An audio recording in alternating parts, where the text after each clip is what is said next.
Só identificação, porque alguns foram exames de DNA, né? Tem um que não foi identificado até hoje. E a questão das partes, né?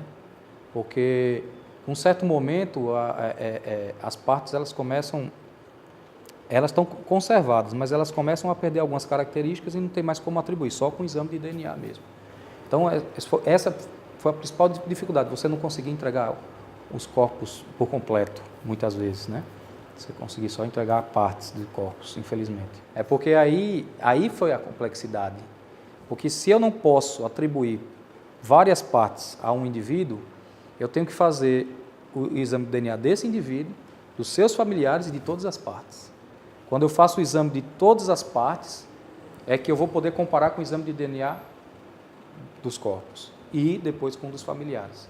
Então, ainda quase nenhum evento catastrófico como esse, vamos dizer assim, que existam várias partes, infelizmente, elas inclusive remanescem, porque a gente não consegue, principalmente o ITEP, que não tinha laboratório de DNA, existem partes hoje dentro do ITEP que ainda não foram identificadas, porque a gente não tem como identificar. A gente prioriza o que a gente pode entregar para a família. Então, existem ainda partes no ITEP que agora, com o advento do nosso exame, do nosso laboratório de DNA, é que a gente vai começar a liberar. Para o laboratório ele começar a ser credenciado em várias outras instituições, inclusive no banco de dados da Interpol genético, que chama o CODES, ele tem que emitir no mínimo 50 laudos. Então, se a gente pode tirar alguma coisa de bom disso tudo, é que o ITEP ele vai ter amostras suficientes para emitir no mínimo esses 50 laudos, para que ele seja cadastrado junto à SENASP e junto ao CODES. O ITEP cresceu muito nessa área, né? Possivelmente daqui em torno de 20 dias vai emitir o nosso primeiro laudo, né?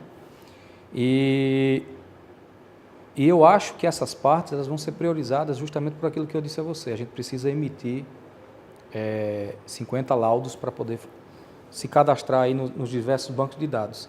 Eu acredito que seja prioridade para o ITEP, até porque a gente sabe da situação das famílias, o sofrimento das famílias de ter enterrado um ente querido faltando alguma parte, e porque no ITEP não interessa ficar nenhum vestígio aqui, né? A gente não trabalha muito nessa sistemática de armazenar as coisas aqui só por armazenar. O correto é a gente entregar para a família o mais rápido possível. Eu confesso para você que essa do cadáver inteiro, existia muita... Eu lembro que a gente hoje vive muito mais forte essa questão de fake news, né? Existiam muitas imagens que eram atribuídas ao evento do Amazonas. Eu mesmo recebi várias. E foi justamente na própria madrugada, aí é que a gente ficava mais apreensivo. Mas, na verdade, eram imagens do evento do Amazonas. O que eu me recordo bem é que foi coletado a posteriori algumas partes pequenas.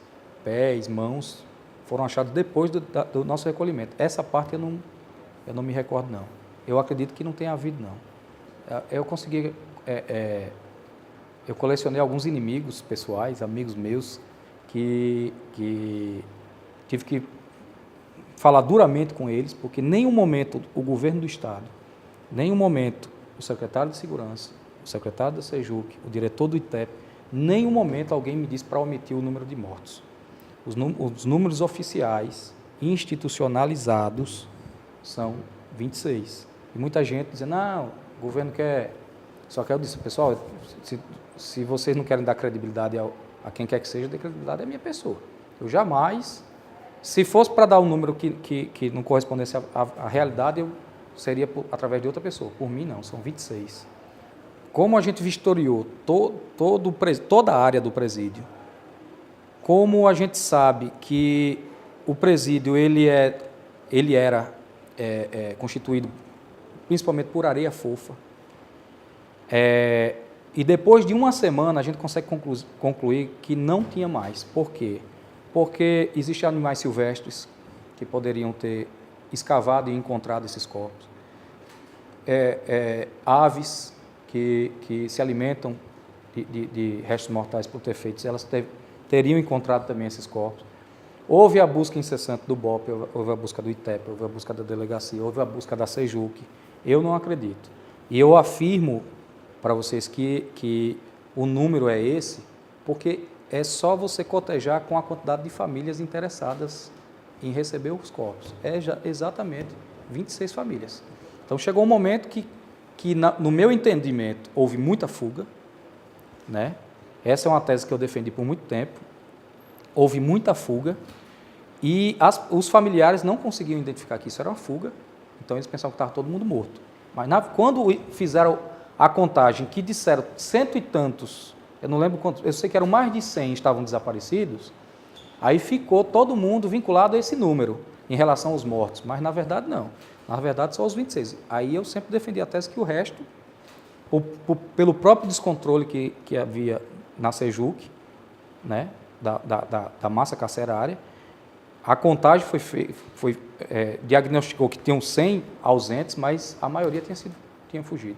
Eu fiquei surpreso, eu não sei nem como é que os muros de Alcaçuz se sustentam, que os muros são muito altos, mas os alicerces do muro, acho que tem 1 metro, não chegam até 80 centímetros. Com uma estrutura muito grande daquela, os alicerces eram para ser muito profundos, até para a questão de segurança. Mas eu vi vários buracos por baixo do muro. E realmente era bem raso essa questão do muro. Ao meu ver, eles fugiram muito através de escavações mesmo. Tinha um túnel, aí esse túnel também foi um túnel bem... Eu trabalhei bastante nesse túnel, porque no pátio do pavilhão 4, eles fizeram um túnel acessando pelo pátio do pavilhão 4. E na entrada desse túnel, eles colocaram fogo.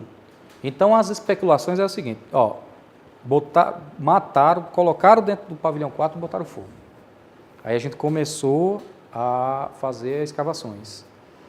E, a princípio, um servidor do ITEP, na época, pela complexão física dele, ele era mais magrinho, ele entrou no túnel, ele tirou uma foto, o que tinha embaixo do túnel, aí depois eu entrei, tinha um lençol, uma trouxa feita por um lençol com areia.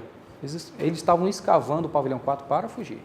Por isso que eu digo que o evento era mais, na minha concepção, para fuga do que para vingança mesmo. Então, o pavilhão 4 estava todo escavado.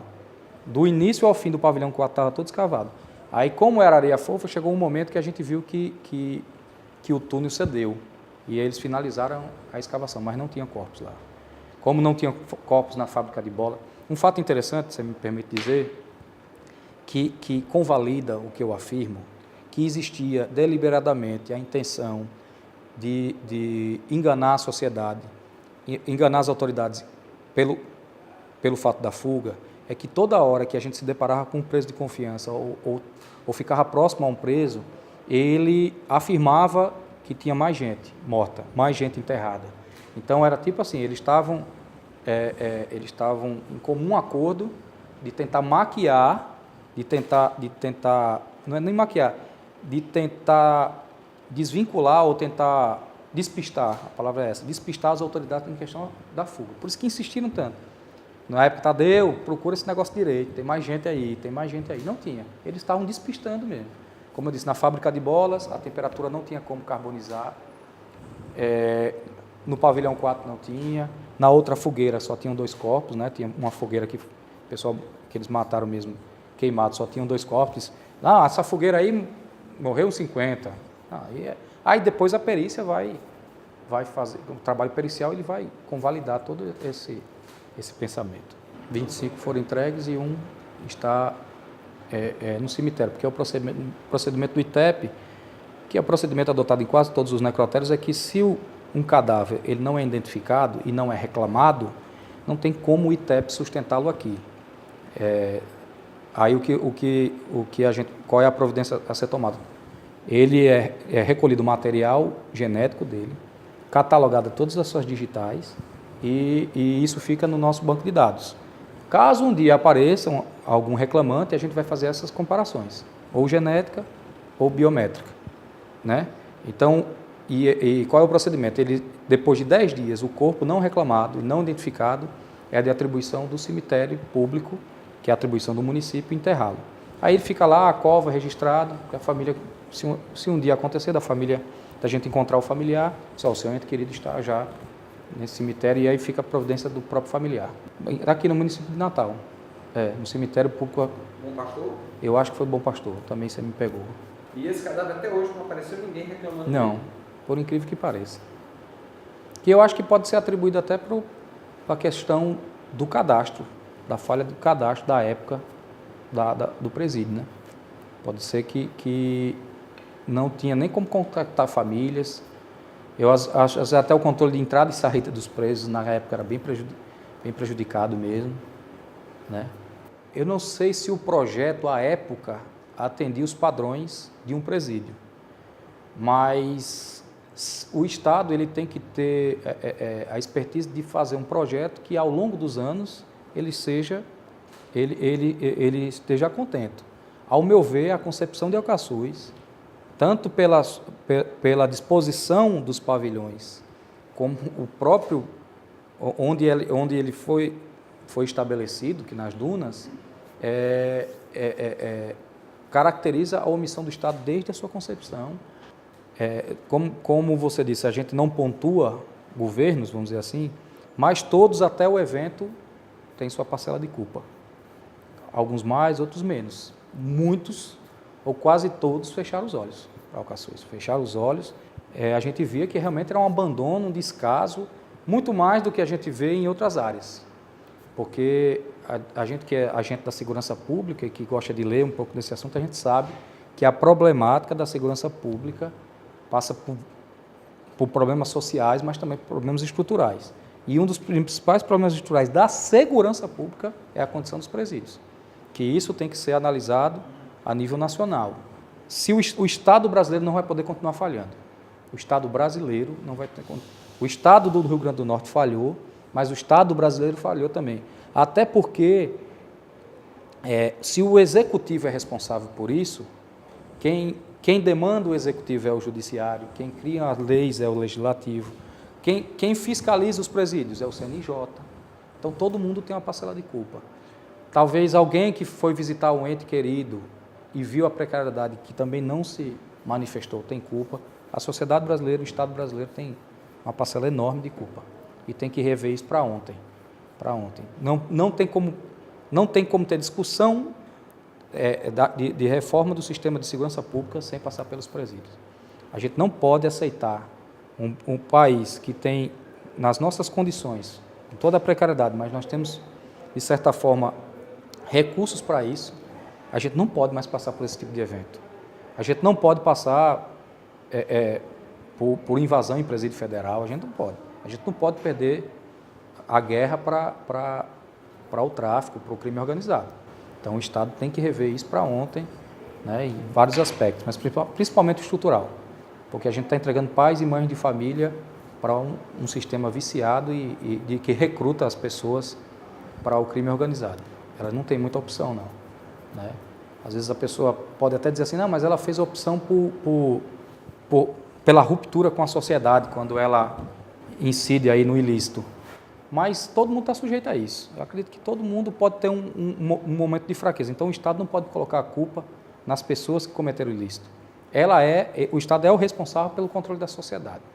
A paz social passa pelo Estado, passa pela perícia, passa pela segurança pública, né?